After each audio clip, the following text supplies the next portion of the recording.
versículo de número 17. Livro do profeta messiânico Isaías, capítulo de número 54, versículo de número 17. Esta é a mensagem que o Senhor preparou nesta noite para o seu coração. Aqueles que trouxeram sua Bíblia, pode abri-la, e aqueles que não estão com ela em mão, mas pode acompanhar, capítulo 54, versículo de número 17.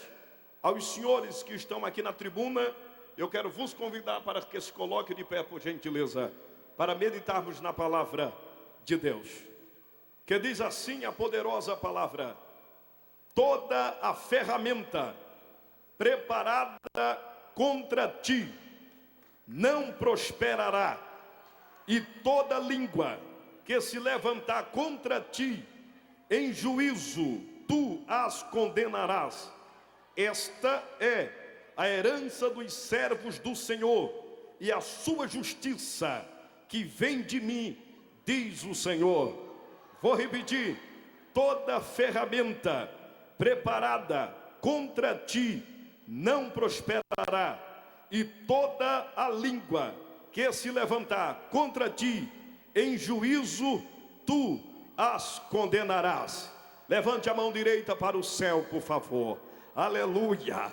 Se você crer nesta palavra lida, repita comigo: toda ferramenta preparada contra mim não prosperará. Coloque a mão sobre o seu irmão, na cabeça ou no ombro, no peito, e diga para ele: toda ferramenta preparada contra ti não prosperará. Quantos podem glorificar ao nome do Senhor? Podeis tomar assento, por gentileza. Meu querido companheiro, pastor Carvalho Júnior, Deus te abençoe a tua vida. Meu amigo particular, irmão, pastor Benhu Lopes. Cadê o pastor Benhu? Está ali. Não esqueci de ti, meu amigo.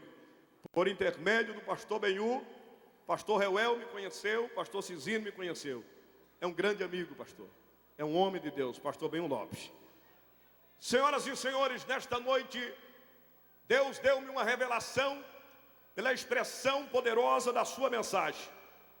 Estava durante este dia falando com Deus e trazendo dentro da minha alma o Espírito do Senhor me disse: você precisa dizer aos Gideões e a toda a nação brasileira, e aqueles que estão em sua casa, no seu carro, na sua cama, no hospital, na sua guarita de trabalho, onde quer que esteja escutando este trabalho ou assistindo pela internet, a mensagem será: ferramentas não contra os Gideões. Nenhuma ferramenta preparada contra os Gideões prosperará. Você pode confirmar e dizer amém?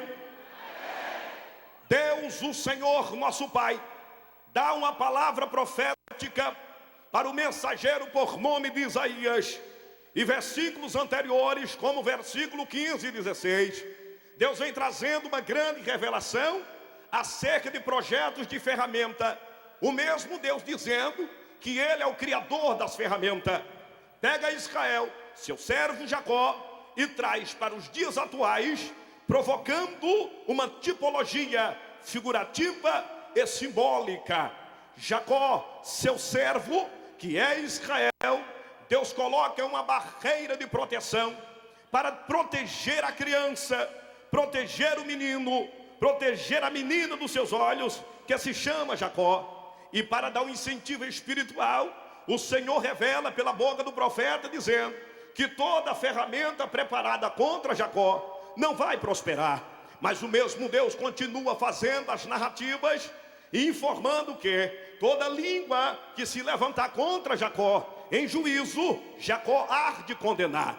Quando eu falo de ferramenta, não estou simplesmente lembrando da colher do pedreiro. Não estou simplesmente fazendo menção da ferramenta de um construtor, daquele que trabalha na pecuária, na agricultura, na ferramentaria, dentro de uma usina. Não, estou falando de algumas ferramentas espirituais. E nesta noite eu quero revelar, segundo a ordem de Deus, 4 ferramentas que se levantam contra a obra missionárias, mas elas não vão muito longe, porque o dono da obra não é de carne, o dono da obra não é matéria física, o dono da obra é espiritual. E até este momento se chama Jeová Rafá, e para sempre Adonai do reino dos céus e da terra. A primeira ferramenta que eu quero vos trazer nesta noite se chama ferramenta da humilhação. Quando eu falo da palavra humilhação, estou lhe trazendo para os dias atuais. Quem nunca passou pela humilhação? Quem nunca passou pelo desprezo? Quem nunca passou por uma rejeição? Uma pessoa que te olha mal, alguém que não valoriza suas obras, alguém que não honra o seu trabalho, alguém que não valoriza os seus méritos alcançados por longos anos, por tanto sacrifício exercido pela sua vida espiritual. Porém, a humilhação faz parte da Bíblia Sagrada. Todos os grandes homens de Deus passaram por humilhação. Todas as grandes servas de Deus que militaram nesta obra passaram por humilhação. Quem nunca foi humilhado? Quem nunca foi desprezado? Ora, é bem verdade que eu e você, para galgarmos uma posição elevada, em primeiro lugar, particular por Deus, temos que passar pela matéria da humilhação. A humilhação não é um ato da condenação. A humilhação simplesmente é uma ponte para ligar o homem pequeno ao homem grande, o homem humilde ao homem que não é humilde, o homem fraco ao homem forte. A humilhação se chama ponte para ligar o homem ao reino de Deus. E ora, Deus nunca vai permitir que eu e você deixe de passar por um pouco de tempo chamado humilhação. A Bíblia Sagrada fala sobre 3 tipos de humilhação.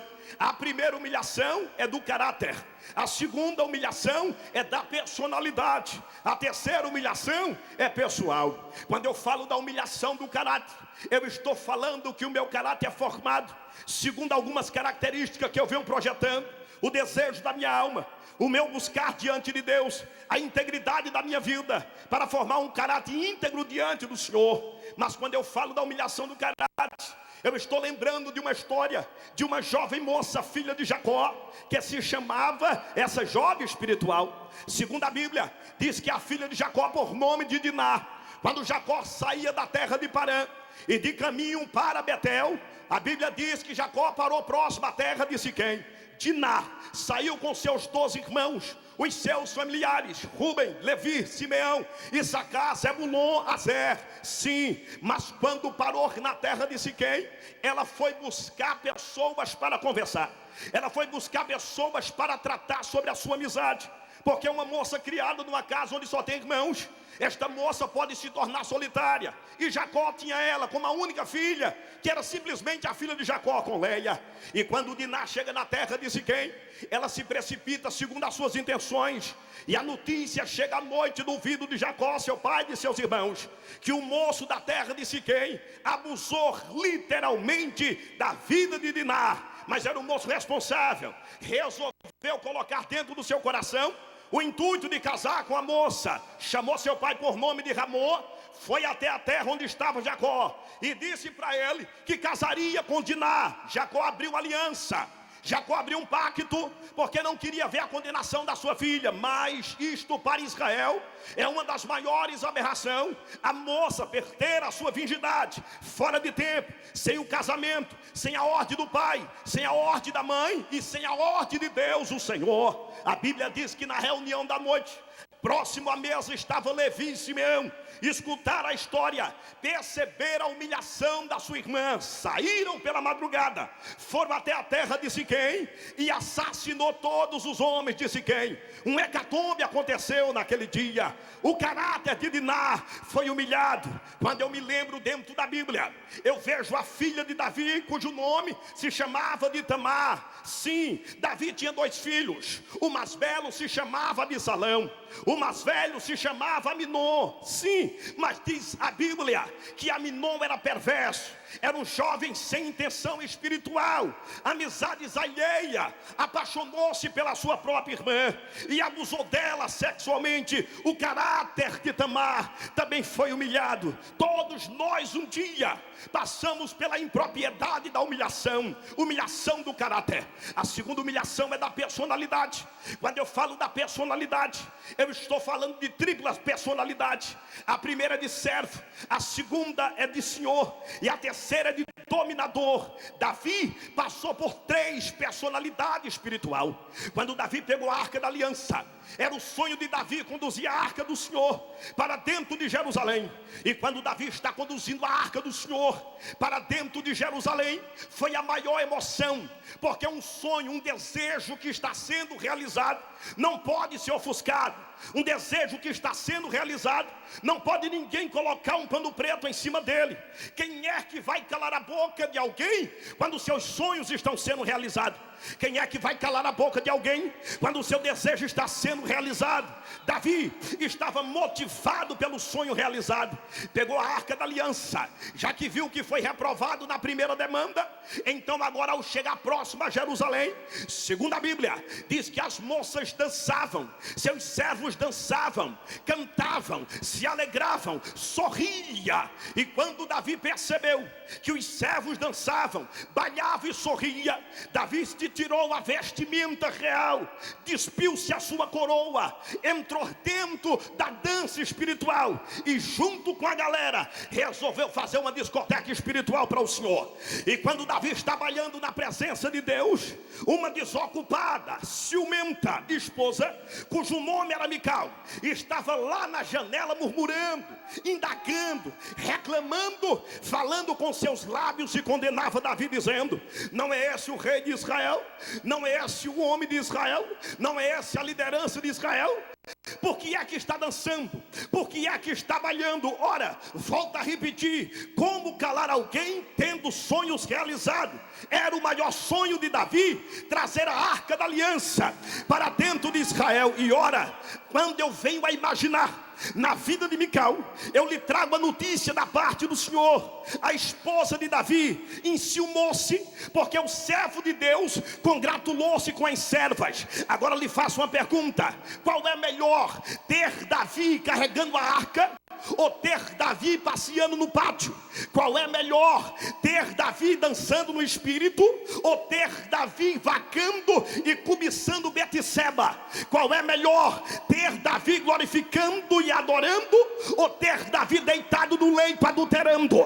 Qual é melhor, ter Davi bendizendo e exaltando ou ter Davi se desviando da presença de Deus? Ora, deixa eu lhe dar uma informação, minha querida, deixa eu lhe passar um recado, minha santa. A melhor coisa que tem é ter seu esposo na presença de Deus. A melhor coisa que tem é ter seu filho na presença de Deus. Enquanto Davi estiver na presença de Deus, a sua mente está fechada para o pecado, está completamente coberta. Deixa Davi dançar, deixa Davi bailar. Mas é natural, casar com pessoas ciumentas é a mesma coisa de casar com quem não gosta da obra de Deus. Tem muitos homens de Deus que estão sofrendo uma crise no seu ministério, porque não teve sorte no seu casamento. Casaram com mulheres erradas, casaram com moças erradas, com moças frias, que não gostam de avivamento, que não gostam de poder, que não gostam de adoração. Casaram simplesmente com moças que só gostavam de ficar atrás dos muros das igrejas. Quando ia para as escolas, mentiam para suas mães, namoravam escondido por trás das árvores. Elas nunca foram na oração, elas nunca foram na consagração, elas nunca foram no jejum.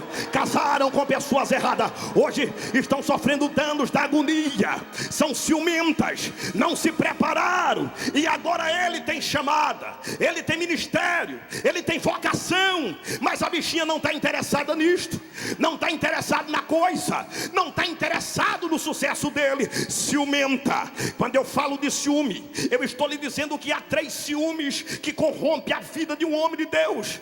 O primeiro ciúme se chama ciúme natural, que é o ciúme do pai para a filha, da mãe para o seu filho, é natural. Mas o segundo ciúme, pastor Marco, é mortal.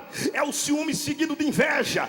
Foi quando Mical se enciumou e invejou de ver seu esposo sendo ovacionado pela nação de Israel. O terceiro ciúme é chamado ciúme traumático. O que é um ciúme traumático? É o ciúme de Caim. Se Deus fala com ele, Deus tem que falar comigo. E se Deus fala com ele e não falar comigo, então eu mato ele. Tem gente que é assim. O teu sucesso está incomodando, o teu sucesso está lhe irritando, o teu sucesso está fazendo ele passar mal.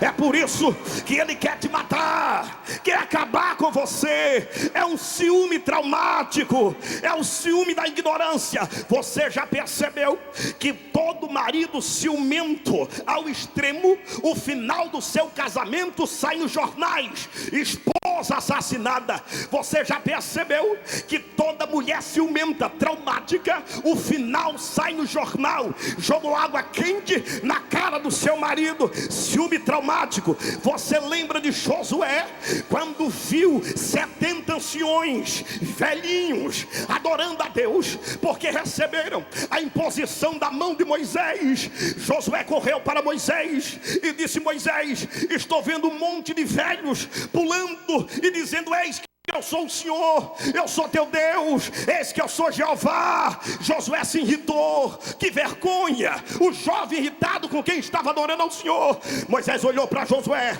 e disse: tens tu ciúme de mim, Josué?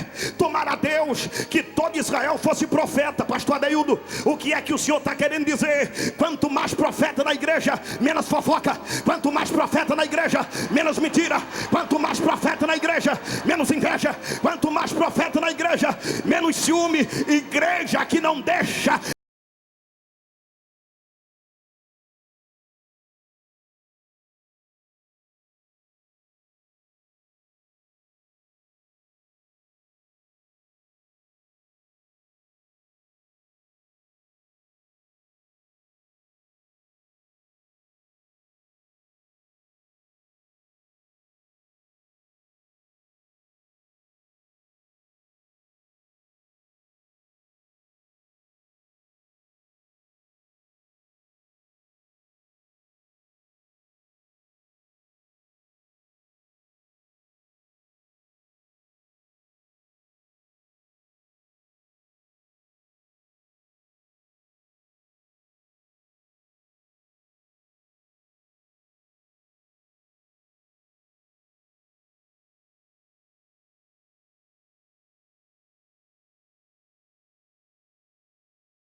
orgulhava e bradava dizendo: jejum 2 vezes na semana, entrega o dízimo de tudo. O publicano, o pobre miserável, se humilhou com suas palavras e dizia: ó Deus, perdoa este miserável pecador. Humilhasse com suas palavras. A segunda humilhação pessoal é com suas obras. Jesus se humilhou com as obras, 40 dias e 40 noites, queimando a sua carne com jejum e coração. A terceira humilhação pessoal é com sua alma. Jejum é para queimar o pecado, jejum é para queimar os desejos, as paixões carnais. Humilhai-vos perante o Senhor. O apóstolo São Pedro, escrevendo a sua carta, ele disse: humilhai-vos debaixo da onipotente mão de Deus, e no seu tempo certo Ele vos exaltará.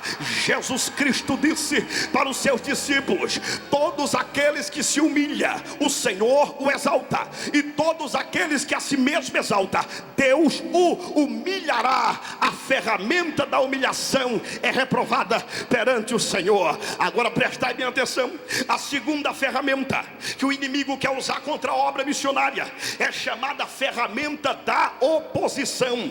Eu, quando leio a Bíblia Sagrada, eu venho a ver dentro das páginas seletivas a história de 5 vidas. Primeiro se chamava Moisés, segundo seu irmão se chamava Arão, terceiro Coré, chefe de levita, Abirão e Datã. Houve-se um dia que 3 homens perversos, Coré, Abirão e Datã, se levantou contra o ministério do irmão de Moisés, cujo nome se chamava Arão. Qual foi a revolta de Coré e Abirão e Datã? Chegaram a uma conclusão: Coré e mais 250 cabeções, espírito pervertidos, se rebelaram contra o ministério de Arão.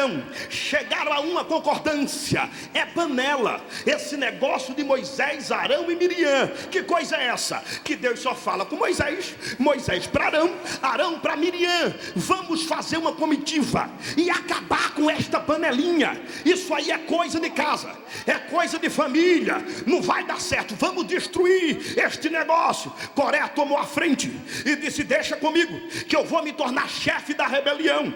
Deixa eu chamar a sua atenção: a rebelião só cresce até onde ela começa. Dali em diante ela vai estar debaixo da mão do próprio Criador. Rebelde tem corda curta. Deus não dá asas para cobras para ela voar, principalmente quando se trata de tocar no ministério de Arão. Ora, Arão ficou sabendo. Quando Arão ficou sabendo dessa história, Arão resolveu chorar. Arão se sentiu culpado. Moisés, dia seguinte, viu Arão lamentando. Ele disse: por que chora, meu irmão? Porque você está assim, meu mano? Ele disse: porque estão se levantando, estão dizendo aí que foi tu que me elegeu, estão dizendo aí que é panelinha, é coisa de família, é coisa de casa, é coisa de patricidade entre eu, tu e Miriam. Arão agora lamenta. Moisés se ira e diz: quem é o cabeça da rebelião? É Coré, é Abirão e é Datã.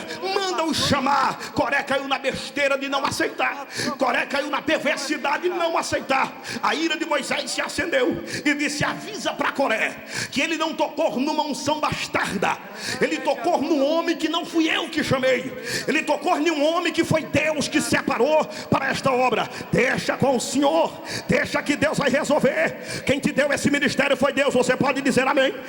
Quem te deu essa chamada foi Deus, você pode dizer amém? Quem te deu esse ministério foi o Senhor, pode trazer. No dia seguinte, Coré todo cheio de razão, porque todo rebelde se sente cheio de razão, chega até se armar, e com uma quadrilha de 250, eita, como o rebelde fica forte, e disse: vamos encarar Moisés, vem para ver como é que vai acontecer. Aí tentou encarar Moisés. Quando Moisés olhou na cara de Coré e disse: você está tocando no homem errado. Quem separou meu irmão foi Deus. No dia que eu disse para Deus que eu não tinha capacidade, foi ele que disse: então eu coloco o teu irmão. Não tem nada comigo. Coré deu risada e disse: foi você. Moisés olhou e disse: olha, Deus vai julgar entre mim, de Israel e meu irmão. Aí Deus se apresentou e disse: diga para Israel, cada príncipe traga o seu incensário, e eu mostrarei quem foi que separou o teu irmão Arão. Traga o incensário.